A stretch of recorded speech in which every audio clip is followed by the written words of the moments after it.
Hello বন্ধুগণ, কেমন আছেন সবাই? আশা করি ভালো আছেন, আমিও ভালো আছি। নতুন একটা দিনে নতুন একটা ব্লগে সবাইকে স্বাগতম। আশা করি ব্লগটা ভালো লাগবে। ভালো লাগলে লাইক কমেন্ট শেয়ার দিয়ে আমার পাশে থাকবেন।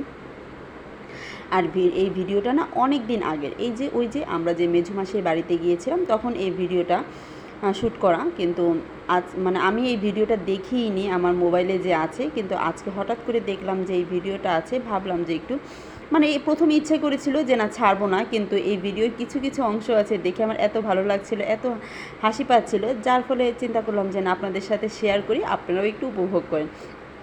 এদিকে ছোটো মাসি রান্না করছে চিংড়ি মাছ দিয়ে, লাউ দিয়ে, আর এদিকে রান্না হয়ে গেছে কচু শাক, আর মাসি শাক রান্না করছে, অর্ধেক শাক রান্না করেছে, আর এই যে অর্ধেক শাক রয়ে গেছে এটি আমাদের মেজো মাসির ক্ষেত থেকে তোলা বিভিন্ন রকম শাক, মানে পাঁচমিশালি শাকগুলো।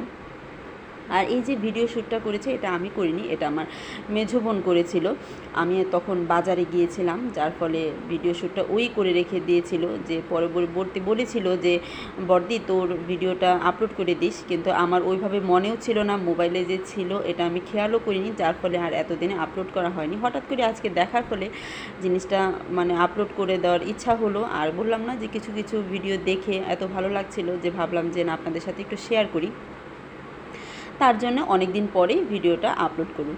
এই যে দেখুন আমার মেঝো মাসির বাড়িতে গাছগুলো, ফুল গাছ এত সুন্দর এত সুন্দর, মানে এটা ভাষায় প্রকাশ করার মতো না।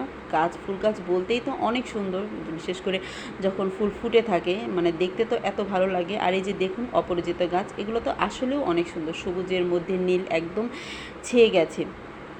আর তুলসী গাছটাও দেখুন কত সুন্দর। আর এটা হলো ঘাস গাছ, গরু যে ঘাসগুলো খায় সেগুলোকে বীজ বানানোর জন্য মাসে এগুলোকে গাছটা বড় করে রেখেছে, বীজ দিয়ে তারপরে গাছ বানায়। বিভিন্ন রকম জিনিস উঠানে দিয়ে রেখেছে, এখানে ধান, তারপরে আর বাকিগুলো ছিল মরিচ, তারপরে হলুদ, এগুলো শুকাতে দিয়েছে। আর এদিকে দেখুন আমার ছোটো বোন কী করছে, ও আমার ছেলেকে শাড়ি পরিয়ে দিচ্ছে। এই জিনিসটা দেখানোর জন্য আসলে আমি ভিডিওটা আপলোড করছিলাম, মানে করার ইচ্ছা জেগেছে ওর দুষ্টুমিগুলো দেখে, যে আপনারাও একটু উপভোগ করেন, আপনারা একটু দেখুন যে ওকে কেমন লাগছে। এই যে ওনাটা না, মানে মাসির বাসাতেই ওনাটা নিয়ে ও অনেক খেলছিল, নিজে নিজে পরার চেষ্টা করছিল, তখন আমার ছোটো বোন দুষ্টুমি করে ওকে শাড়িটা পরিয়ে দেয়। দেখুন কি সুন্দর লাগছে, ও মানে সবাইকে দেখাচ্ছিল ঘুরে ঘুরে। তখন দেখে যে ছোটো বোন শাড়িটা নিচে মানে বড় হয়ে গেছে, তখন হালকা করে গুজে দিল যাতে ও সুন্দর করে হাঁটতে পারে। আর এই যে দেখুন টুকটুক করে কি সুন্দর করে হেঁটে যাচ্ছে। আমি যদিও এই জিনিসটা একদম মিস করে দেই, কারণ আমি তো আর বাসায় ছিলাম না, যার ফলে এটা আমি দেখতে পারিনি। কিন্তু আসার পরে ঠিকই বলেছিল সবাই যে আজকে ওকে শাড়ি পরিয়ে দিয়েছিলাম, যে দুষ্টুমি করেছে, ও যে খুশি হয়েছে, সবাইকে ঘুরে ঘুরে দেখাচ্ছিল। তারপর আমি ভিডিওটা দেখেছিলাম, আসলেও দেখতে অনেক ভালো লাগছিল। আর এই ভিডিওটা আমি যখন দেখি, আমি যখন ভয়েস দিয়েছিলাম তখনও আমার অনেক হাসি পাচ্ছিল। আর দেখুন কি সুন্দর লাগছে, ও একদম বউয়ের মতো, যেভাবে বউ হেঁটে হেঁটে যায়, যেভাবে আঁচল একটা বউ সুন্দর করে ধরে, সেম একইভাবে ওই কাজগুলো করছিল। প্রথমে তো ও শাড়ি পরে এই যে একজনের পেছন পেছন সুন্দর করে হাঁটাহাঁটি করছিল, কিন্তু এটা আর বেশিক্ষণ থাকে না, ও কিছুক্ষণ পরেই দেখা যায় যে ওর ফর্মে চলে আসে। এই যে দেখুন লাফালাফি শুরু হয়ে গেছে, ও নর্মালি এভাবেই হাঁটে, যার ফলে ওর যেটা কাজ ও সেটাই করছিল। ওই তখন অবন্তীর পেছন পেছন ঘুরছিল, কুকুর আসছিল, কুকুরের পেছন পেছন ঘুরছিল, আর ওর পেছন পেছন বাকি সবাই ঘুরছিল।